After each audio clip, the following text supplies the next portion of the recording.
Hello friends साथी मैंने समस्त को जय जगन्नाथ एवं स्वागत जनाऊँ आज सेसन को। तो फ्रेंड्स आज सेसन माध्यम आम जाऊँ डिस्कस करने को आउ गोटे इम्पोर्टाट नोटिस विषय कि ऑलरेडी समस्त पिला देखी सारे कि डिस्ट्रिक्ट कनेस्टेबल को लेकिन नोटिस आसी कि 4200 रु अधिक पदवी रिक्रुटमेंट नोटिस आसी सारी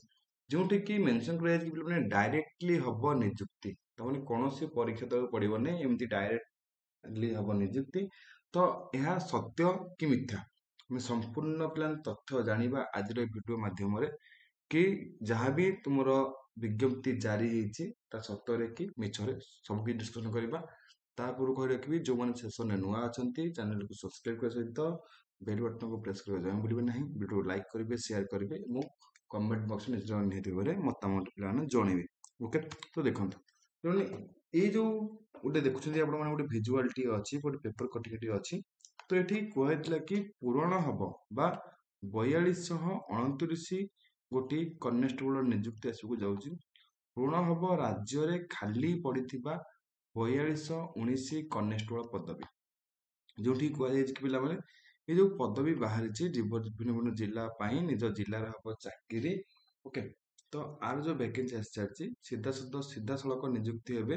कनेस्टेबल किंतु राज्य पुलिस मुख्यालय प्रस्ताव को सरकार अनुमोदन। तो ये राज्य पुलिस मुख्यालय पे सरकार राज्य पुलिस मुख्यालय सरकार को यह आवेदन करोडिशा पुलिस डीजी को चिठी लिखि जनइले किए ना होम मिनिस्ट्री गृह विभाग। तो आवश्यक नियमावली पालन कर सीधा नियुक्ति दिया डायरेक्टली पे रिक्रुटमेंट होगा जाऊँगी किसी। ओके कौन सी कहुई जगह डायरेक्टली मीन्स कि पिला भावुए कि करेन्सी एग्जाम हम ना कि डायरेक्टली निजुक्ति सेमती किसी ना। एग्जाम हवा क्या तुम एग्जाम कंडक्ट हम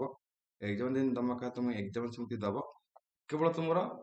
फिजिकल मेजरमेंट टेस्ट। ओके तो सेटा तुम रहा साधारण प्रशासन द्वारा यहाँ जारी करशा पुलिस तरफ विषय सविशेष तथ्य में जाना। जो देखुचे पे सिलेक्शन प्रोसेस कथा कहवा तुम ये रिटर्न पे 100 मार्क्स रोचे रिटर्न पे के 100 मार्क्स रोचे फिजिकल मेजरमेंट टाइप टेस्ट रोता सहित सिलेक्शन एफिशिएंट टेस्ट पीईटी रोचे। प्राइवेट तुम ऑप्शनल तुम चाहिए दे पार ना किसी बाध्य ना। Next document verification medical examination तमें कहीपर ये आमर 6टा स्टेप्स रोचे क्वालिफाई करने किंतु ए जगह कहगला कि डायरेक्टली सीधा सड़क कौन ना सीधा आवश्यक नियमावली जहाँ अच्छी फॉलो कर डायरेक्टली ए जगह निजुक्ति दिए मेंशन कर दिया जाए। तेणु मैंने यह जदि सत्यता रही थाए तो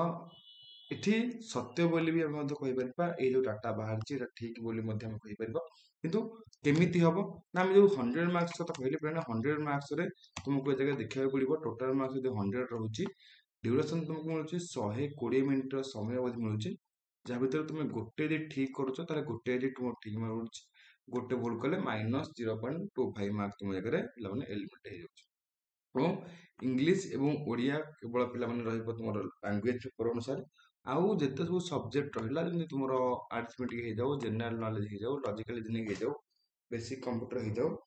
एमएल ये सब सब्जेक्ट गुड़ा तुम शिशु अवेयरनेस हो जाओ सब तुम आसो कौन इंग्लीश लैंग्वेज एग्जाम देवा सहित निज जिले में होम डिस्ट्रिक्ट रे तुम ये पे चाकरी कर सुविधा पाइपर किंतु एठी तुमको कर कौन अच्छी ना पे देख जगह तुम देखुच फिजिकल स्टैंडर्ड टेस्ट जहाँ कहे मेल मेल मान हाइट पे 168 सेंटीमीटर थी बेले वेट मागुची 55 केजी 55 केजी ओजन रही दरकार। चेस्ट अनएक्सपांडेड हूँ 69 सेंटीमीटर एक्सपांडेड पे 84 सेंटीमीटर ता सहित फिजिकल स्टैंडर्ड टेस्ट करवा जगह मेल पुणी कौटा ना एससी एसटी कैटेगोरी तुम यूआर एससीबीसी कैटेगोरी हाइट तुम रहा 163 सेंटीमीटर वेट तुम अच्छी जगह 50 केजी पर्यंत